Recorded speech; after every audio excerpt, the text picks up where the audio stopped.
Mi amada familia de la fe. Familia de la fe. Que la gracia, la misericordia y la paz de nuestro Señor Jesucristo sea con todos ustedes en esta mañana, mis hermanos. De verdad que soy parte de esta familia. Llegué hace algunos años y me acogieron, me recibieron y aquí me plantó el Señor. Así que es un deleite para mí volver a posicionarme aquí en esta plataforma para compartir con ustedes, mis hermanos, mis hermanas en Cristo Jesús. Y son hermanos y hermanas por la eternidad. Ustedes saben que este vínculo entre ustedes y nosotros es eterno. Eso no es cuestión de 20, 30 años, eso es toda la vida. Así que con esa convicción de que le voy a hablar a mi familia, los hijos de mi papá, vamos a la palabra. Vamos a dos porciones de la Escritura, uno en el Antiguo Testamento y otra en el Nuevo. Vamos al Salmo 103, salmo que el pastor nos hacía con mucho amor y convicción y fe sacar por nuestra boca hace unos instantes. Salmo 103, pero vamos a leer de ese salmo el verso 19. Y en breve te comparto para los que toman notas y trajeron su cuaderno cuál es el título de la enseñanza de hoy. Salmo 103, 19. ¿Me confirman con un amén cuando hayan ubicado la cita? Dice: el Señor estableció en los cielos su trono, énfasis añadido en este término, trono, y su reino domina sobre todos, énfasis añadido en el verbo dominar, su reino domina sobre todos. Ahora vamos a Apocalipsis, el último libro de la Biblia. Capítulo 19.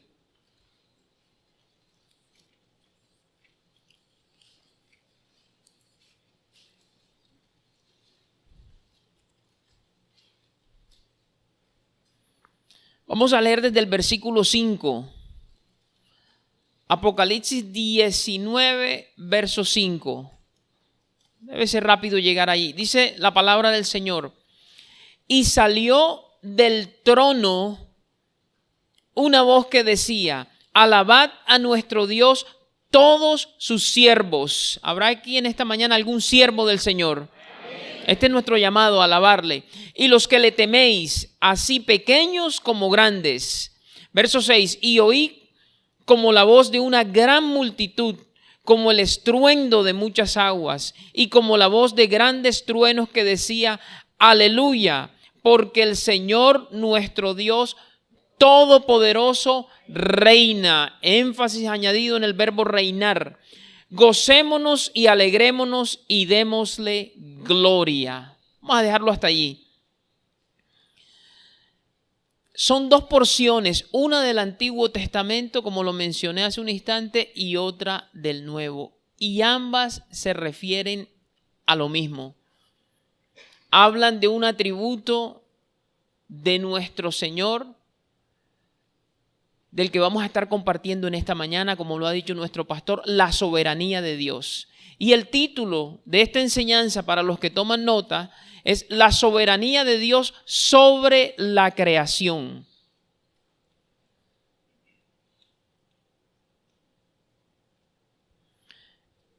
Se habla de tronos, se habla de reinos, se habla de dominio. De hecho, la Biblia en el Génesis arranca con nuestro Rey, Dios, el que está aquí en esta mañana, decretando cosas y cosas manifestándose una vez Él da ese decreto.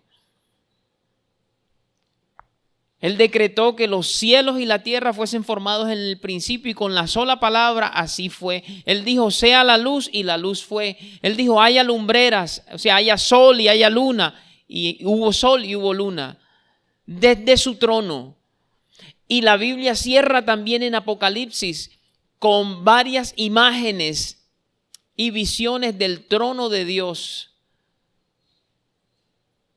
porque Él es rey. Esa es la idea que queremos compartir y transmitir. Él es rey, pero no vamos a entender el término rey desde la perspectiva del siglo XXI, sino cómo era entendido el concepto de rey y reino en el tiempo en que esto fue escrito.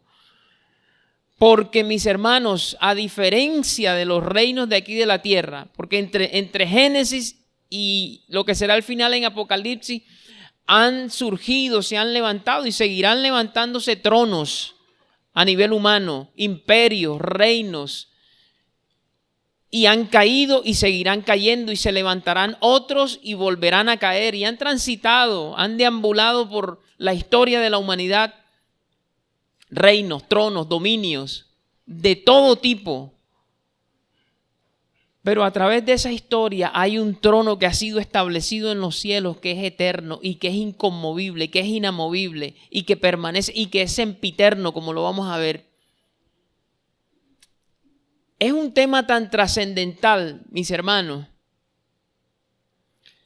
que como lo vamos a ver, en parte la comprensión de este atributo de Dios va a determinar la calidad de la alabanza, de la adoración que tú y yo le podemos ofrecer al Señor. Porque hay veces pasamos por temporadas en nuestro caminar con el Señor en que nuestra alabanza es timorata, es tímida, es debilucha, es raquítica, porque no tenemos conciencia de delante de quién estamos como deberíamos tenerlo. Lo reconocemos como Dios, claro, pero este ingrediente de reconocerlo como Rey y como soberano dinamiza nuestra alabanza, dinamiza nuestra adoración. Y ya no nos tiene que estar diciendo el ministro desde el púlpito: levanta la mano, abre la boca, sacrifica alabanza, fruto de labios que confiesen su nombre. No, sino que eso empieza a fluir. Lo vamos a ver a través de varios pasajes. Así que el tema es trascendental. Lo que nos hemos propuesto, creemos, nuestro pastor y yo, de parte del Señor, es que todos recibamos una visión más amplia de quién es Dios, delante de quién estamos, su majestuosidad. El propósito es magnificar a Dios, engrandecerlo. Dijo David en el Salmo 34:3, engrandeced al Señor conmigo y exaltemos aún a su nombre. Y eso es lo que pretendemos hacer con este tema. Mi hermano, y el tema está tan trascendental que mientras estudiaba el Señor trajo a la convicción, a mi mente, de que cuando Jesucristo, Dios manifestado en carne, apareció ya en su ministerio público, en el primer mensaje que Él predicó, Él exaltó este atributo de Dios por encima de cualquier otro. No por encima, sino de primero, vamos a ponerlo así. Antes de revelar a Dios como Padre, antes de revelar a Dios como cualquiera de sus otros atributos que Él posee, que son preciosos y no están compitiendo, pero por alguna razón Él decidió presentar de primero la soberanía de Dios. Y es por eso que en porciones del Evangelio tú vas a leer esto. Después que Juan fue encarcelado, Jesús vino a Galilea predicando el Evangelio del reino de Dios. Diga, del reino de Dios. Diciendo: el tiempo se ha cumplido y el reino de Dios se ha acercado. Arrepentíos y creed en el Evangelio. ¿Qué vino predicando? ¿Qué vino anunciando Jesús? ¿El Evangelio del qué? Si Él decía: vengo presentando un reino y este reino le pertenece a Dios, eso convierte a Dios ¿en qué? En rey, en soberano. Les está diciendo: Él es el rey, Él es soberano. Y alguien podría decir: mi hermano, ¿y de qué tamaño es ese reino? ¿Cuál es su alcance? ¿Hasta dónde llega el dominio? Bueno, antes de responderte esa pregunta, tenemos que entender lo que significa la soberanía de Dios y qué es ser soberano. Entonces preparen sus esferos y preparen sus cuadernos porque vamos a tomar nota. ¿Qué significa ser soberano? Y lo voy a leer textualmente como lo encontré. y es extraído de la Biblia, lo vamos a confirmar con diferentes pasajes. O sea, es un significado construido a partir de versículos bíblicos.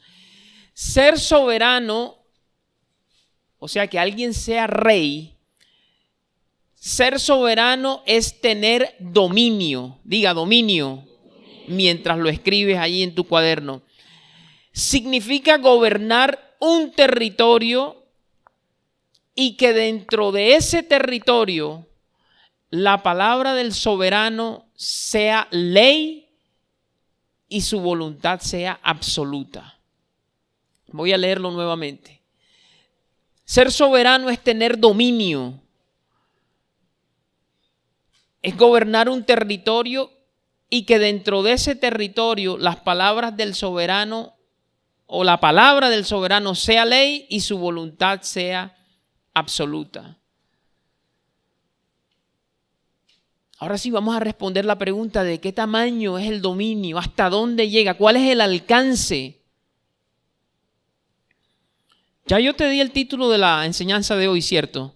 La soberanía de Dios sobre la creación. Vamos a ver, vamos a convocar a dos personajes de la historia que fueron reyes, que tenían claro la concepción de rey. Uno de esos reyes vivió siempre sometido a la voluntad de Dios, a tal punto que Dios dijo: un hombre conforme a mi corazón, el rey David. Y otro, rey Nabucodonosor, que vivió gran parte de su dominio pensando que él era Dios y pensando que su poder se debía a que era un gran estratega militar y que tenía superpoderes y que tenía mucha gloria. Y Dios termina convenciéndolo a través de un trato de que no era así. Los dos llegan a la misma conclusión, de que Dios es rey. ¿Y sobre qué territorio? Vamos a ver sobre qué territorio. Vamos al primer libro de Crónicas, capítulo 29, verso 11. O sea que estos hombres tienen autoridad porque ellos conocen o conocían de primera mano lo que implicaba ser un soberano, ser el líder, el potentado en un territorio. En el caso de Nabucodonosor, un imperio poderosísimo, Babilonia. Pero vamos a leer el testimonio que da David. Primer libro de Crónicas, capítulo 29. Y van buscando Daniel 4 para redimir bien el tiempo. Primer libro de Crónicas 29, 11. Este es el rey David.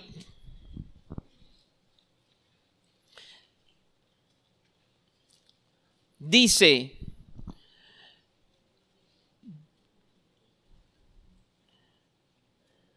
tuya es, oh Señor, la magnificencia, o sea, la grandeza, y el poder, la gloria, la victoria y el honor, porque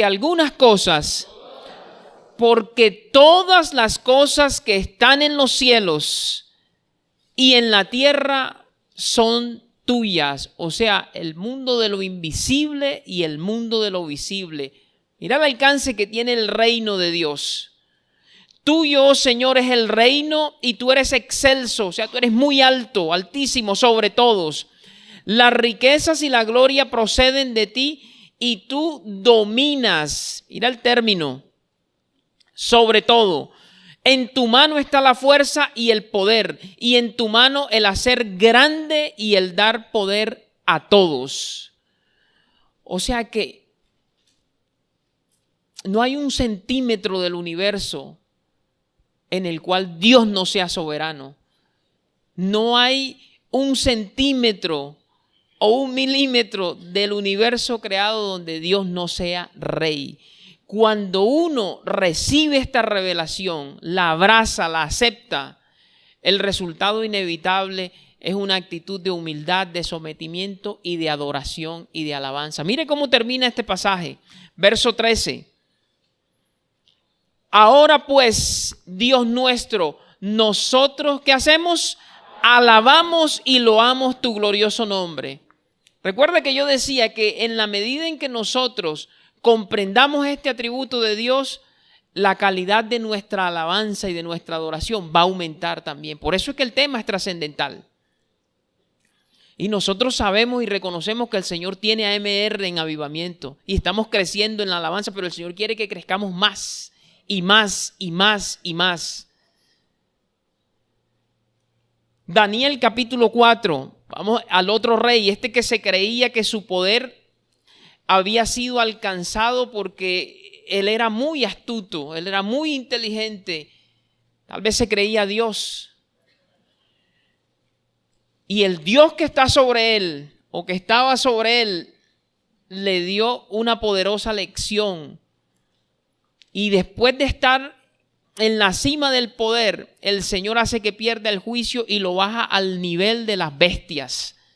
Se enloquece, decide ya no habitar más en palacios, sino irse a habitar con las bestias en el campo. Dice que le creció el pelo así como plumas, las uñas le crecieron como garras. Dormía a la intemperie, era bañado por el rocío, comía pasto. Imagínense qué degradación. Y ese trato se lo dio Dios por 7 años. 7 años. Para demostrarle quién es el que gobierna. Y se lo demostró, claro que se lo demostró. Después de 7 años de ese tipo de vida, el Señor le devuelve el juicio, pero con una revelación que es la que yo quiero que nosotros abracemos en esta mañana. Daniel 4, desde el verso 34.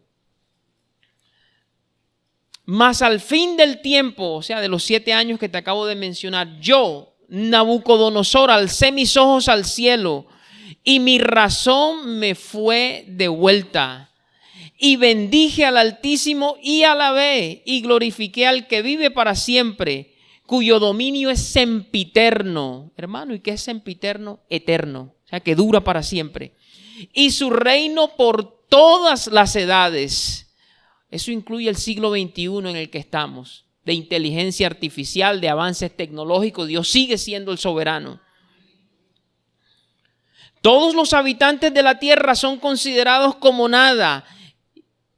Y mira este aspecto de su soberanía. Y Él hace según su voluntad en el ejército del cielo, los seres espirituales, y en los habitantes de la tierra. Y no hay quien detenga su mano y le diga, ¿qué haces? En el mismo tiempo mi razón me fue devuelta y la majestad de mi reino, mi dignidad y mi grandeza volvieron a mí. Y mis gobernadores y mis consejeros me buscaron y fui restablecido a mi reino. Y mayor grandeza me fue añadida. Y él reconoció que lo que tenía eran añadiduras que el Señor le daba. Que no era producto de sus capacidades, de sus habilidades, sino que nosotros recibimos todo de la mano del Señor. Mira qué lección de humildad. Pero mira lo que produce esta revelación de que Dios gobierna y que no hay nadie que le dé consejo. Verso 37. Ahora yo, Nabucodonosor, después de ser el rey soberbio que era, y tú puedes leerte todos los primeros capítulos de Daniel y te darás cuenta qué tan soberbio era este caballero. Ahora yo, Nabucodonosor, alabo, engrandezco y glorifico al Rey del cielo, porque todas sus obras son verdaderas y sus caminos justos, y Él, solo Él puede humillar a los que andan con soberbia. ¿Produce o no produce esta revelación, adoración y alabanza genuinas, como Dios la demanda, en espíritu y en verdad? Claro que la produce. Aquí están hablando dos personas que tenían autoridad para hablar porque sabían de primera mano lo que era gobernar y lo que era reinar y lo que era que le respetaran. Y ellos hincados ante el Rey del cielo. Alguien dirá, hermano, si esto lo escuchara el presidente de mi nación, si esto lo escuchara el alcalde, el gobernador, si esto lo escucharan los congresistas. Sí, ciertamente lo tienen que escuchar y Dios buscará la forma en que lo escuchen, porque Dios a todos nos da esta oportunidad. Pero en esta mañana lo importante es que tú lo estás escuchando y yo lo estoy escuchando. Y nosotros somos tan humanos como los presidentes. En nosotros también todavía hay soberbia y hay altiveces en algunas áreas de nuestra vida. Y tenemos que aprender lo que aprendió Nabucodonosor, que Dios puede humillar a los que andan con soberbia. Lo que pasa es que en un presidente se nota más porque es una figura pública. Y toda su soberbia queda desplegada por los medios de comunicación. Ciertamente necesitan esta lección, pero tú y yo también. Nosotros somos presidentes en la casa. Y en la casa nuestras altiveces, si las tuviésemos, se manifiestan y los que están bajo nuestro cuidado las notan. Y el Señor tiene que enseñarnos que el soberano es Él y que la voluntad que hay que hacer es la de Él. Por eso, olvídate de los presidentes en este momento y quédate con ¿y yo? Y Dios sabe qué teclita tocarnos a cada uno de nosotros. Él fue el que nos hizo y nos formó. Él conoce mi psicología, Él conoce mi estructura emocional. Él sabe qué hacer y qué permitir para llevarme de rodillas, así como llevó a Nabucodonosor. No necesariamente tiene que llegar al extremo la persona de lo que vivió Nabucodonosor. Dios sabrá cómo trata conmigo y cómo trata contigo. Pero de que necesitamos esta revelación, la necesitamos. Y qué bonito es papá, que hoy preparó esta clase para que la recibamos así, quietecitos. Y si tú eres dócil, si yo soy dócil, Él con cuerdas de amor te la sigue revelando y no tiene uno que padecer.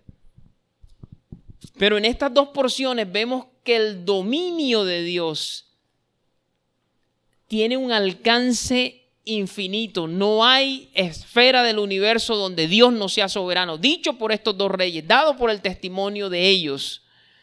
Eso responde a la pregunta, ¿hasta dónde llega el dominio de Dios? ¿Hasta dónde llega el alcance? Mira, es tan así que nuestro Dios, nuestro Rey, es llamado Rey de Reyes y Señor de Señores. Eso está en Apocalipsis 19:16, no lo busques. Hermano, ¿y eso qué significa? Bueno, en otros pasajes de la Biblia se explica, en cierta ocasión Cristo, cuando le estaba dando la comisión a sus discípulos, de que predicaran el evangelio a todas las naciones, antes de ascender al Padre, después de haber resucitado, les dijo, toda potestad, es decir, todo poder me es dado en el cielo y en la tierra. Y como yo tengo ese poder, yo los comisiono a ustedes, yo se los imparto a ustedes y vayan, prediquen el evangelio. Eso es ser Rey de Reyes y Señor de Señores. Más adelante Pablo por el Espíritu lo amplía en la epístola a los Efesios capítulo 1. No lo busques, tú lo conoces. Ahí se da el testimonio de que después que Dios resucitó a Jesucristo, lo sentó a su diestra en los lugares celestiales. Y dice la palabra, sobre todo principado y autoridad y poder y señorío y sobre todo nombre que se nombra no solo en este siglo, sino también en el venidero. Y sometió todas las cosas bajo sus pies, los pies de Jesús. Pero mira este regalo, y lo dio por cabeza sobre todas las cosas a la iglesia, a MR. ¿Quién es nuestra cabeza? Jesucristo, Rey de Reyes y Señor de Señores. Eso es lo que implica ser soberano. O sea, aquí no hay principado, aquí no hay potestad, aquí no hay gobernador de las tinieblas, aquí no hay hueste espiritual de maldad, aquí no hay príncipe humano, rey humano, presidente, primer ministro, que esté por encima de nuestro Señor Jesucristo. Hermano, pero uno le echa un vistazo al comportamiento de la raza humana en las diferentes esferas de la sociedad, hermano, y se da cuenta uno que la gente no tiene esto en cuenta. Y es más, mi hermano, donde yo trabajo o donde yo estudio, yo soy confrontado muchas veces y hay veces no tengo nada que decir porque pareciera que los argumentos que ellos esgrimen en contra de la fe que yo tengo fueran válidos y que yo no tengo cómo defenderme. ¿A qué me refiero? El viernes compartíamos, y aquí me dirijo a los universitarios y a los jóvenes que se están formando en la escuela secundaria, lo que nosotros aquí en Colombia llamamos el bachillerato. Nosotros en nuestra fe somos atacados, porque así lo dice la palabra, que Jesucristo lo profetizó que había de ser. Y la gente, sabiéndolo o no sabiéndolo, ataca este atributo de Dios constantemente, la soberanía de Dios. Ven acá, pero si Dios es todopoderoso, ¿por qué ocurren tantos desastres naturales? Porque hay tantos huracanes que traen tragedia y devastación. Hermano, ¿por qué tantos terremotos, ciclones, tornados? ¿será que sí es todopoderoso tu Dios, ese que tú predicas? ¿Por qué no evita todas estas cosas? Hermano, recientemente lo que pasó allá en Valencia, España, donde una dana trajo tremenda destrucción y devastación. Y tú como que dices, pero ¿qué le respondo? No sé si les ha pasado a algunos, pero en los entornos donde uno se mueve académicamente, los sabios, como dice nuestro pastor, los sabios calderetas, esgrimen estos argumentos. ¿A dónde está tu Dios? ¿Dónde? Si fuera todopoderoso esto no pasara. Esa es una de las áreas donde somos atacados. Pero si logramos comprender, como lo vamos a hacer por el Espíritu, la soberanía de Dios, esos ataques van a pasar por aquí, por acá, y nosotros vamos a poder levantar el escudo de la fe y apagar todo dardo. Otra línea donde nos cuestionan, donde cuestionan la soberanía de Dios, lo sepan o no, es en los acontecimientos mundiales, en la historia de las naciones. Oye, pero porque si Dios existe y es todopoderoso, no puede controlar esto, ¿por qué tanta guerra? 2 guerras mundiales, y después de las 2 guerras mundiales lo que ha venido, ahora hay guerra en Oriente Medio, hay guerra entre Rusia y Ucrania, el conflicto armado aquí en tu país, en Colombia, que lleva décadas, el dictador del país aquel, la crisis en Haití. ¿Será que Dios es soberano? ¿Será que Él gobierna sobre esos territorios? No me parece, mi hermano. Parece que gobernaran los malignos. Y la tercera área donde es atacada la soberanía de Dios o cuestionada es al nivel de las experiencias individuales, la experiencia humana. Hermano, usted me dice que Dios es soberano, que Dios gobierna sobre todo. ¿Y por qué no evitó que mi niño de tan solo 13, 14 años muriera de la forma en que murió? O que mi bebé tan pequeño fuera atacado por una enfermedad que lo llevó a la UCI, de la UCI a la tumba. ¿Cómo me explica usted que Dios es soberano y gobierna? ¿Por qué no hizo nada?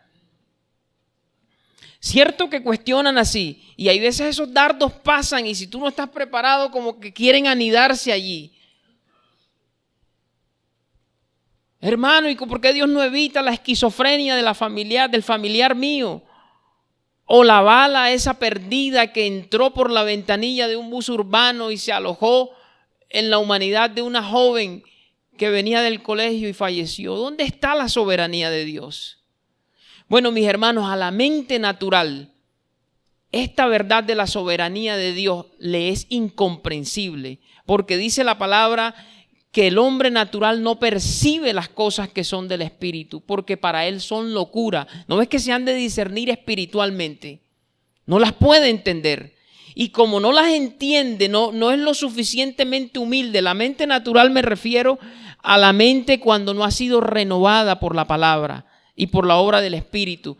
Esa mente no es para nada humilde, es soberbia, y en lugar de decir, explícame Dios, ¿qué está pasando aquí?, se levantan en altiveces con todo tipo de argumentos que se levantan contra el conocimiento de Cristo. Entonces este es un conocimiento, este es un atributo que no se revela o que no se recibe, sino por revelación. Entonces, hermanos, ¿a dónde tengo que ir para yo recibir este conocimiento? A las Escrituras. Este libro inspirado por el Señor revela la soberanía de Dios y es lo que vamos a ver. Hemos mencionado 3 áreas en las que somos atacados. Hoy vamos a mirar por las Escrituras cómo nos podemos defender. No que ellos sean nuestros enemigos, sino cómo podemos defender en nuestra mente la fe para que no sea destruida. Porque decíamos el viernes que muchos entran jóvenes, cristianos, creyentes, convencidos de que esta es palabra de Dios revelada, de que Cristo es el Salvador. Entran a la universidad contentos, gozosos, agradecidos porque Dios le dio la oportunidad y la bendición de formarse en una profesión, y llegan y son capturados literalmente sus mentes por profesores ateos, por profesores soberbios, que le empiezan a esgrimir este montón de argumentos y los van confundiendo y tristemente algunos terminan negando la fe. a la que fueron llamados y la forma de doctrina a la que fueron entregados. Y terminan diciendo, no, este libro es una fábula, esto es un mito, estos son mitos primitivos, formas que el hombre tenía de explicar las cosas porque no tenía la capacidad ni el avance tecnológico y científico de esta época. Por eso es que se escribió ese libro, pero eso no tiene ningún tipo de valor y va mermando la fe del joven. Y ves tú que empieza a dejar de congregarse porque lo deslumbra la mal llamada sabiduría humana, que la Biblia no tiene otro término para eso sino necedad, porque dice la palabra, dice el necio, no hay Dios. Entonces vamos a ver cómo podemos defender en nuestra mente nuestra fe en cuanto al primer punto que mencioné. ¿Es Dios soberano sobre la naturaleza? ¿Controla Dios el clima o no lo controla? ¿O el clima y los desastres que ocurren son producto del azar, de la casualidad, de unas leyes meteorológicas que nadie las gobierna o las rige el Señor? Vamos a verlo por la palabra.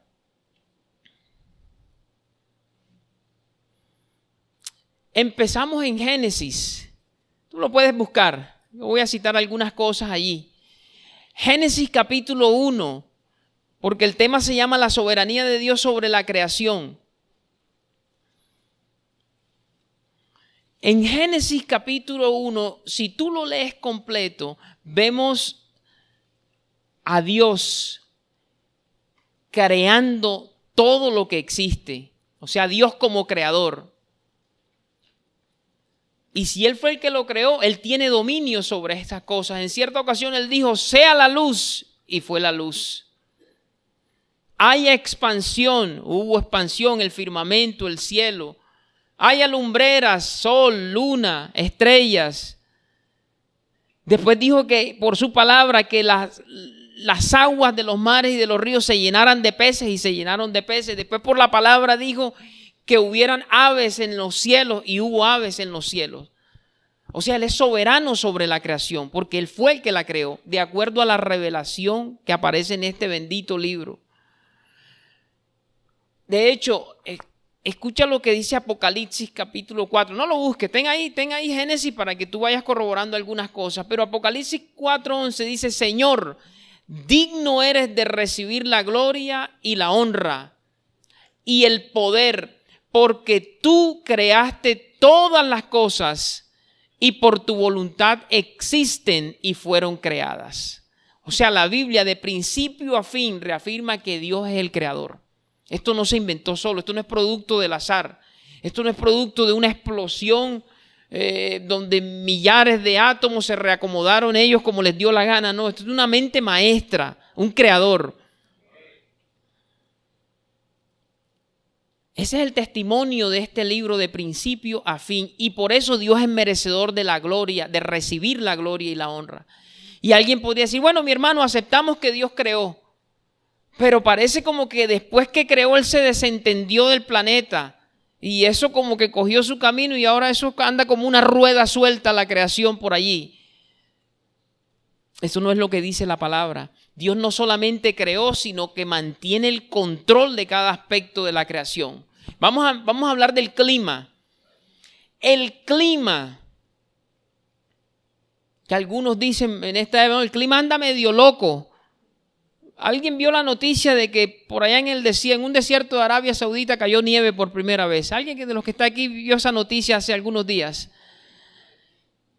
¿Quién gobierna eso? Bueno, la Biblia da testimonio de que vez tras vez, ocasión tras ocasión, nuestro papá, nuestro rey, nuestro soberano, utilizó y utiliza el clima para cumplir sus propósitos y para hacer su voluntad. Diga, cumplir sus propósitos y hacer su voluntad. El clima, y nadie le puede decir qué haces. Lo dijo Nabucodonosor. ¿Quién le va a decir qué haces? Hermano, deme ejemplo. Bueno, vamos a evidencias bíblicas. Vamos con el diluvio. Es una lluvia torrencial por 40 días.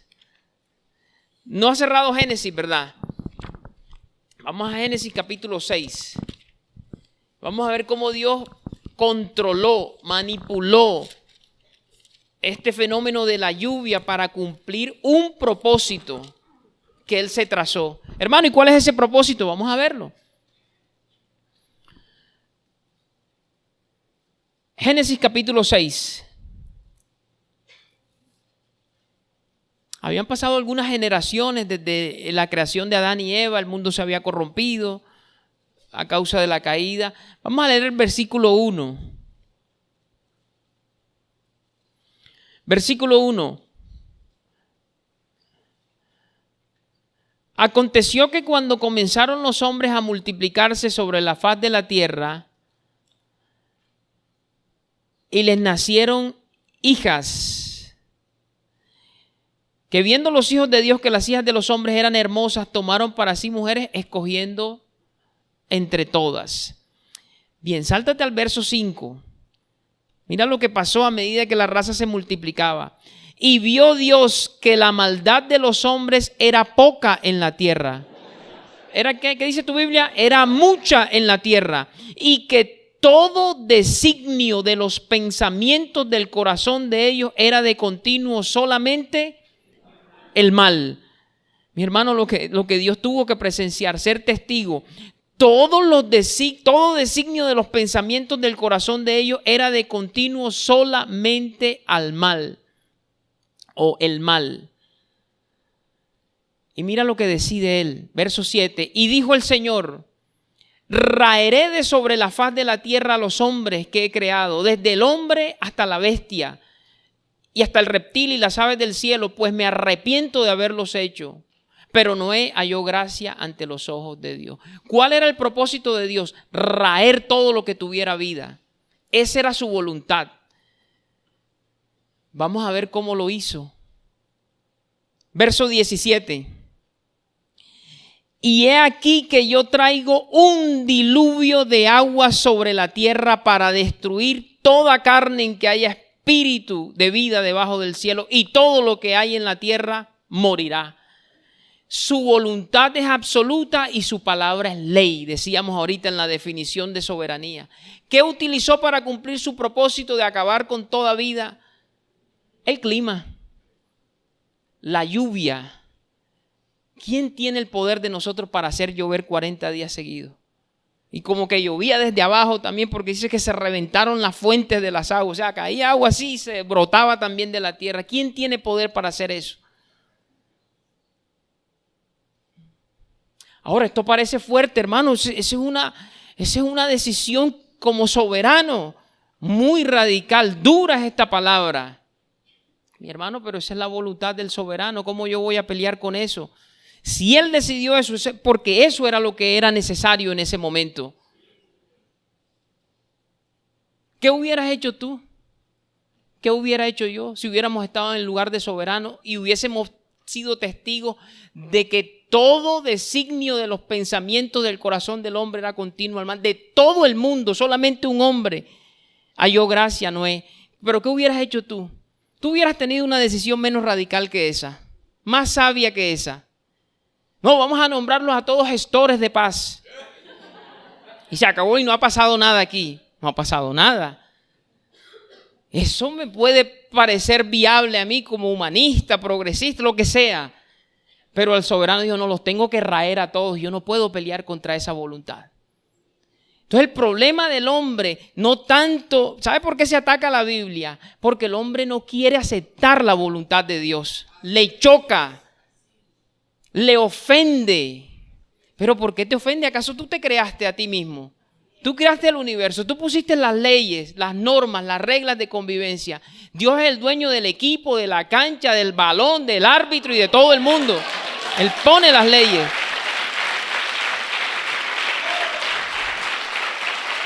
Bendito sea su nombre.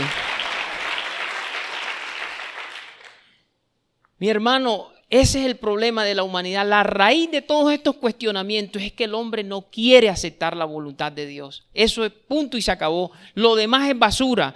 Todo argumento que se levante en contra de este conocimiento es para esconder de que nosotros somos tan soberbios que la voluntad de Dios nos ofende. ¿Recuerdas cuando en cierta ocasión unas multitudes le seguían a Jesucristo y él empezó a apretar el mensaje y a decir cosas fuertes como esta?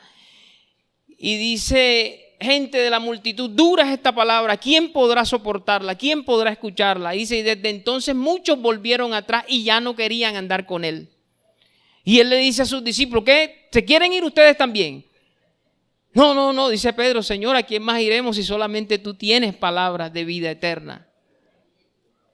En cierta ocasión Juan el Bautista, porque parecía como que se estaba colgando en el mensaje, parecía que él, después de haber anunciado quién era el Mesías, tenía una imagen clara de quién era el Mesías. Cuando aparece el Mesías, él dice, pero como que este no es, porque hay algo en nosotros que nos creemos con la capacidad de decidir qué es lo que tiene que pasar, en lugar de aceptar que Dios es el que decide cómo es que el Mesías se va a comportar. Y él, encarcelado, le manda a unos discípulos de él, le dice, pregúntenle si él es el que estábamos esperando o hemos de esperar a otro. Y el Señor le dice, vayan y díganle a Juan. De pronto el Señor en amor le entendió y le recordó un pasaje de Isaías, dígale que los ciegos ven, los cojos caminan, los paralíticos se levantan, los muertos son resucitados. Cosas que Juan sabía habían sido profetizadas acerca del Mesías en Isaías, como diciéndole, mira, el cuadro coincide, yo sí soy el Mesías. Pero no es lo que quiero enfatizar, lo que quiero enfatizar es que después Jesús le dice, díganle que bienaventurado es el que no haya tropiezo en mí. Y el original, ¿sabes qué dice? Bienaventurado el que no se ofende con lo que yo digo. Ese tropiezo es sentirse ofendido. Bienaventurado el que no haya tropiezo en mí.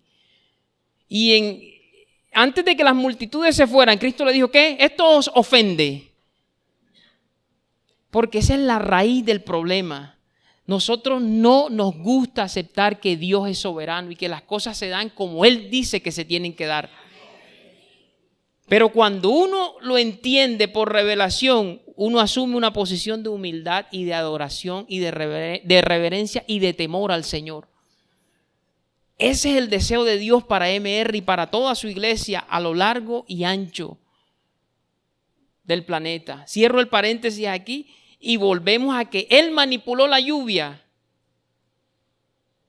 para cumplir su voluntad, que era raer con esa generación, porque no había otra solución. Esa fue la que Él decretó. Ahora, ¿qué más hace mi hermano? Ese es un solo ejemplo. ¿Será que hay más en la Biblia? Claro que hay más. En cierta ocasión el Señor dividió las aguas del Mar Rojo utilizando un recio viento. Y tenía un propósito. Resulta que su pueblo Israel había sido esclavo en una superpotencia de la época, Egipto, por alrededor de 400 años. Y Dios decide sacarlo, no, es hora de que mi pueblo deje de ser esclavo, yo los voy a ubicar en un terreno propio, los voy a hacer una gran nación y los voy a bendecir. Pero los que lo tenían esclavizado no los dejaban salir. Y el Señor, a través de una serie de movimientos donde utiliza la naturaleza, dice la Biblia, con mano fuerte y con brazo extendido los saca. Y ellos ya están camino a la tierra que Dios les prometió, pero llega un momento en que quedan como que acorralados. Enfrente tenían el mar y detrás tenían el ejército enemigo que los quería destruir, porque después de haberlos dejado ir a la fuerza, porque Dios los obligó, como que dijeron, ¿qué hacemos? Vamos a recuperar a estos esclavos, es mano de obra gratis, ¿cómo los vamos a dejar ir así? Y los persiguen y los acorralan. Tienen el mar, si deciden pasar el mar se ahogan, si esperan acá son acribillados por el ejército enemigo. ¿Qué hace Dios allí? Usa la naturaleza porque Él es soberano. Y cumple su voluntad y su propósito, que es salvar a un pueblo, que no sea destruido, porque Dios no quería que fueran destruidos. Y si Dios no quiere algo, no se da. Mira lo que dice, mira lo que hace. Éxodo 14, verso 21.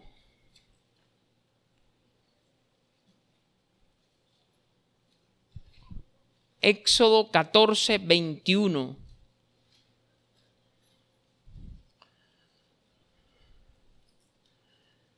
Bien, Dios le da la instrucción a Moisés, él tenía un cayado y el Señor le dice, utiliza esto que te he dado porque vas a ver la salvación que voy a traer yo a este pueblo, para que vean que yo soy soberano y que yo gobierno y que ningún ejército, por muy poderoso que sea, va a aplastar al pueblo que yo digo que no quiero que sea aplastado ni destruido. Éxodo 14:21 dice, y extendió Moisés su mano sobre el mar e hizo, ¿quién?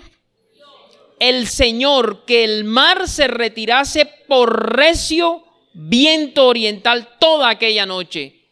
Él gobierna el mar y gobierna el viento. Y volvió el mar en seco y las aguas quedaron divididas. Entonces los hijos de Israel entraron por en medio del mar en seco, teniendo las aguas como muro a su derecha y a su izquierda. Humanamente yo no te puedo explicar esto, pero esto ocurrió. Porque su voluntad es absoluta y su palabra es ley. Y él se trazó que el pueblo fuese salvo y llegara a la tierra prometida, y a la tierra prometida llegó. Por encima de la superpotencia. Y después el ejército enemigo aprovechó, ay, el mar está dividido, yo voy a coger fiado de esa tarjeta también. Me voy a meter, los voy a perseguir. Y Dios ordenó que después que hubiese pasado su pueblo, el mar volviera a cerrarse. Y los aniquiló a todos. ¿Quién lo hace? El que gobierna el clima. El que manipula los fenómenos de la naturaleza. Esto no se le ha salido de las manos al Señor, mis hermanos. El Señor lo controla todo. Lo que pasa es que tenemos que estar sintonizados con su voluntad. En el secreto, preguntándole, Señor, ¿por qué quieres que ore? ¿Cómo quieres que ore? Esto nos da a nosotros, mis hermanos, combustible para orar, para que Dios intervenga en los fenómenos de la naturaleza cuando se trata de cumplir su voluntad. ¿Cómo así, mi hermano? Tú recuerdas que el Señor en Santiago, da testimonio de lo que hizo el profeta Elías. Dice, Elías fue un hombre del Antiguo Testamento sujeto a pasiones semejantes a las nuestras. Dice, y oró fervientemente para que no lloviese en la tierra, y no llovió. ¿Por cuánto tiempo? 3 años y 6 meses. Dice, y después oró nuevamente para que lloviera y volvió y llovió. ¿Quién lo hizo? Lo hizo Dios en respuesta a la oración. Entonces, si yo conozco el propósito de Dios y yo veo que el clima se está entorpeciendo ese propósito, yo puedo alinearme con el propósito de Dios y clamar a mi Padre. Ejemplo, ¿querrá Dios que nos congreguemos? Dice la palabra, no dejando de congregaros como algunos tienen por costumbre. Entonces tú ves, 3 de la tarde, día del servicio, y está eso, el cielo encapotado, cargado. No es descabellado decir, Señor, rueda esas nubes, Padre. Sopla para que se vayan para otra parte y que caigan allá en el mar. Oh Señor, que llueva en la mañana, porque la lluvia bendice la tierra, y que llueva después que mis hermanos estén en la casa ya de vuelta. Podemos orar así. O sea, este tema tiene su aplicación práctica. Esto no solamente es para dejarnos con la boca abierta, que ciertamente nos tiene que dejar con la boca abierta, porque tiene que producir alabanza, pero también nos tiene que mover a orar para que Dios intervenga. Señor, tal comunidad está en peligro, Padre, de deslizamiento, detén la ola invernal, y el Señor lo hace. Señor, los cultivos de los campesinos allá están que se pierden porque no ha llovido. Señor, haz que llueva. Y el Señor responde. Granizo enviado sobre Egipto como nunca antes. No has cerrado Éxodo, ¿verdad? Devuélvete al capítulo 9. El granizo es agua congelada, como hielito, así como piedras de hielo de diferentes tamaños. O sea, que la contienen las nubes, el agüita congelada, y las dejan caer por lo general con violencia. Los que han visto una granizada. No es agua congelada en copitos, así como la nieve, copos de nieve, no. Eso en piedras, y a veces son peñones. Como en el caso que vamos a leer ahora. Éxodo 9:18. Aquí todavía, esto fue antes de la división del Mar Rojo, todavía el faraón, que era el emperador de Egipto, no quería dejar ir al pueblo. Entonces el Señor empezó sistemáticamente a debilitarlo, a humillarlo, a él y a su pueblo, con plaga tras plaga, tras plaga, tras plaga. ¿Cuántas plagas eran? ¿Cuántas fueron? 12. ¿Quién dijo 12? 10. Bien, esta es una de las plagas del granizo. Es una bromita, mis hermanos. Verso 18, capítulo 9. Este es Dios hablando. He aquí que mañana a estas horas yo haré llover granizo liviano, cual nunca hubo en Egipto desde el día que se fundó hasta ahora. Salta al verso 23. Y Moisés extendió su vara hacia el cielo, y el Señor, diga el Señor, hizo tronar y granizar. ¿Controla Él los truenos? Claro que los controla. Él es el que los manda. Vayan y háganme este mandado. Vayan los encomiendo esta tarea. Y los truenos van. Y el fuego se descargó sobre la tierra. Y el Señor hizo llover granizo sobre la tierra de Egipto. Sáltate al 26, porque si esto te sorprende, lo que vas a ver ahora con tus ojos y a leer te sorprende más. Solamente en la tierra de Gosén, donde estaban los hijos de Israel, no hubo granizo. Y eso hacía parte de Egipto. O sea que Dios controla las lluvias sectorizadas. Aquí llueve, aquí no. Aquí sí, aquí no. Aquí cae granizo, aquí no. Aquí está mi pueblo. Aquí está MR, por aquí no va a llover hoy. ¿Cierto? Más nunca le des oído a esos cuestionamientos necios, ¿no? Que la naturaleza está loca. No está loca. Acércate a Dios y entenderás los propósitos de Él, con los que permite esto o evita aquello. Y nunca más acusarás a Dios falsamente en altivez de que a Él se le salió esto de control. El sol se detiene para que su pueblo gane una batalla. Josué capítulo 10. Josué capítulo 10. Verso 12. Mi hermano, estaba el pueblo de Israel librando una batalla y estaba ganando la batalla, pero era tan recia y el ejército aquel era tan numeroso que se necesitaba tiempo para terminar de destruirlo. Es decir, si les dejamos coger un respiro a esto, ahora que anochezca y tengamos que ir a descansar, ellos a su lado y nosotros al nuestro, de pronto mañana vienen recargados. Señor, ayúdanos a derrotarlos hoy, haz algo. Y mira lo que pidió Josué. Está en el capítulo 10, verso 12, dice: entonces Josué habló al Señor, el que controla el clima, el día en que el Señor entregó al amorreo delante de los hijos de Israel. Y dijo en presencia de los israelitas: sol, detente en Gabaón, y tú, luna, en el valle de Ajalón. Y el sol, ¿qué dice tu Biblia? Se detuvo y la luna se paró, hasta que la gente se hubo vengado de sus enemigos. ¿No está escrito esto en el libro de Jacer? Y el sol se paró en medio del cielo y no se apresuró a ponerse casi un día entero. Y no hubo día como aquel, ni antes ni después de él, habiendo atendido el Señor a la voz de un hombre, porque el Señor peleaba por Israel.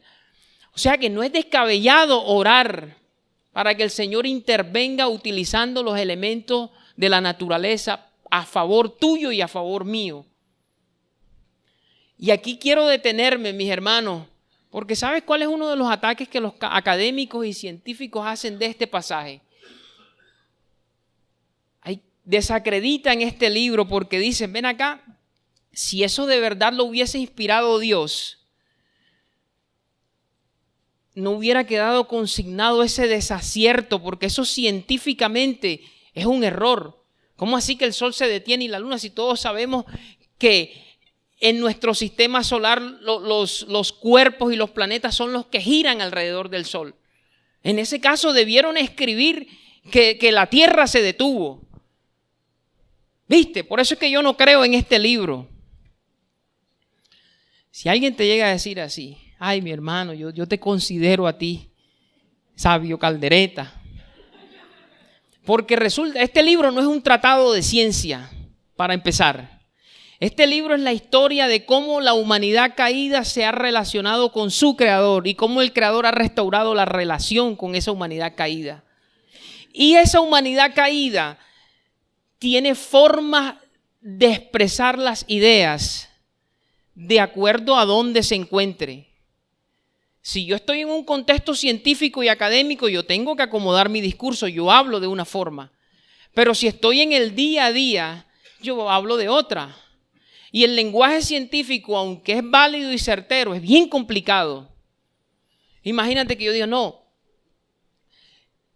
esta mañana me tomé un café cuando la rotación de la Tierra alrededor de su propio eje hizo que el Sol empezara a verse visible desde el punto de observación mía, desde aquí de la Tierra. Bueno, ¿y qué quiso decir ahí? No, esta mañana al salir el sol me tomé un cafecito.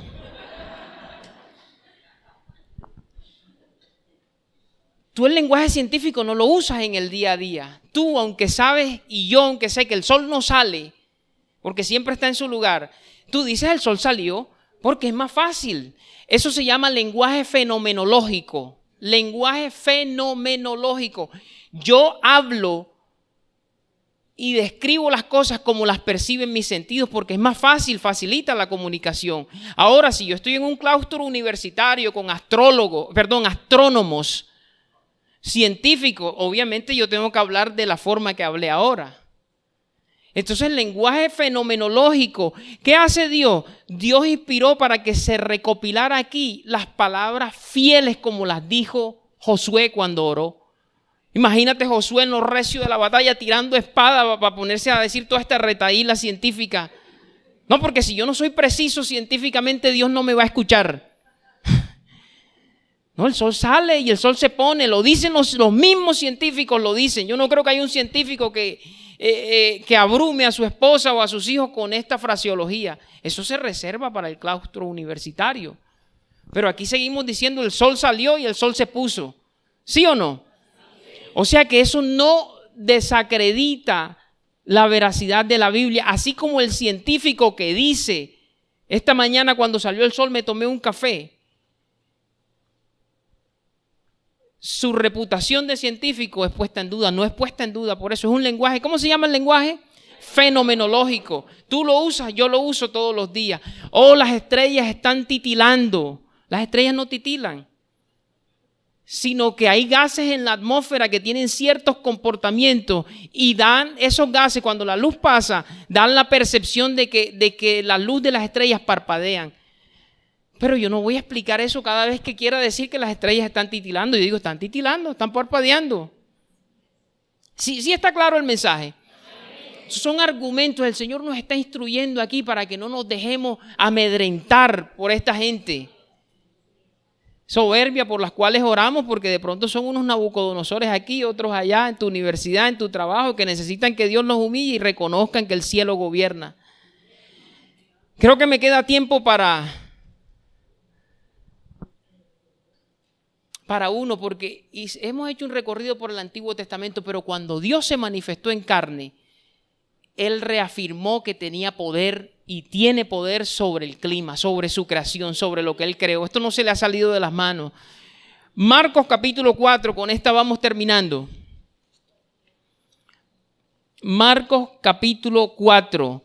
Jesús con sus discípulos estaban en una barca, iban a cruzar a cierto lugar y tenían que pasar obviamente por agua, y se levanta una tormenta y Jesús está durmiendo en la popa, en la parte trasera del barco, mientras los discípulos están asustados viendo cómo mantienen la barca estable para que no se hundan. Y mira esto, Marcos capítulo 4, verso 37, estamos allí. Dice: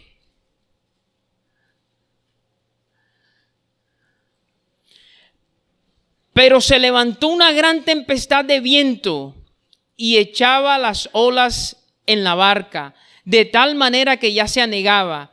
Y él estaba en la popa, él es Jesús, durmiendo sobre un cabezal. Y le despertaron y le dijeron: Maestro, ¿no tienes cuidado que perecemos? Y levantándose, mira lo que hizo el maestro, el que está aquí en esta mañana, reprendió al viento y le dijo al mar: calla, enmudece. y cesó el viento y se hizo grande bonanza. Y les dijo: ¿por qué estáis así amedrentados? ¿Cómo no tenéis fe? Entonces temieron con gran temor y se decían el uno al otro: ¿quién es este que aún el viento y el mar le obedecen? Es el soberano de los reyes de la tierra, el soberano sobre toda la creación. Es el que está aquí, es papá.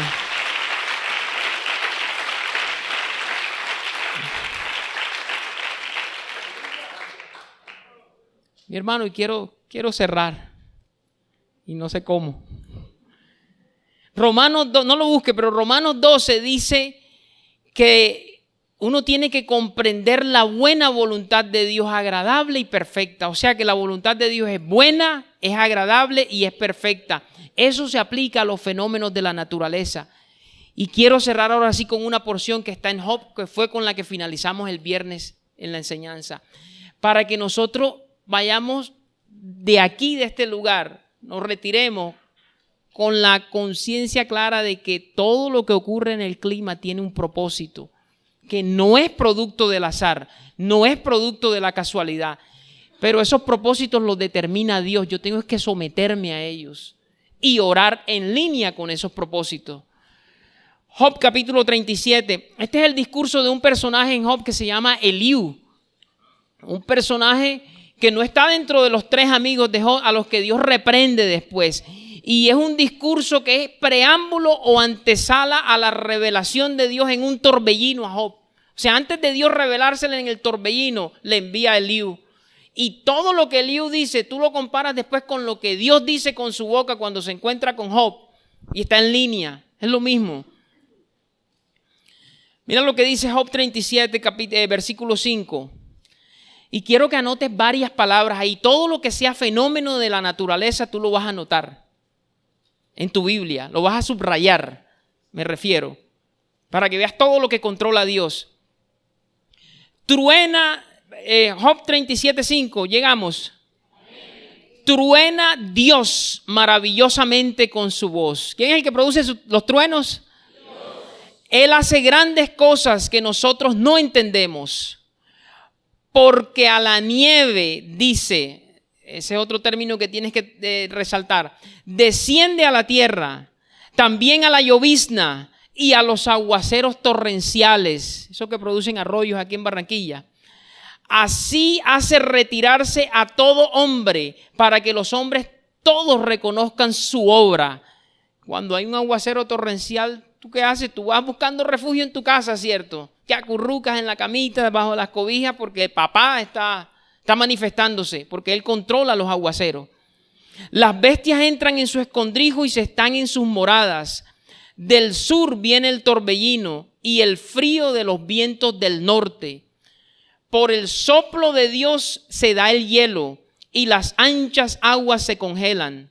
Regando también llega a disipar la densa nube y con su luz esparce la niebla. Asimismo, por sus designios, los de Dios, se revuelven las nubes en derredor. Y aquí está el triple propósito con el que Dios utiliza la naturaleza y que explica en parte, si no completamente, todo lo que uno ve a nivel de fenómenos naturales. Mira por qué lo hace. Para hacer sobre la faz del mundo en la tierra lo que Él les mande. Unas veces por azote, otras por causa de su tierra y otras por misericordia las hará venir. Aquí incluye las lloviznas leves, los aguaceros, los terremotos, todo. Todo tiene su propósito. Que Dios te dé entendimiento en lo que tú le das seguimiento a este tema y aceptes la soberanía de Dios. Este mundo no obedece al chance ni al azar, sino que es gobernado por aquel que es soberano sobre toda la creación, para quien pido el más sonoro de los aplausos y la más grande ovación. Hácelo fuerte, mi hermano.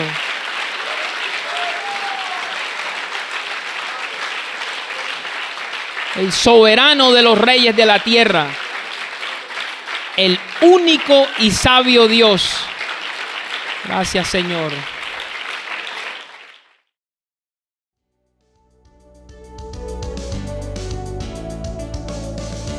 Esperamos en el Señor que esta transmisión haya sido de edificación para tu vida. No olvides suscribirte y seguirnos en nuestras redes sociales. Te esperamos en una nueva ocasión. Iglesia, Ministerio de la Reconciliación, llenando la tierra del conocimiento de la gracia de Dios.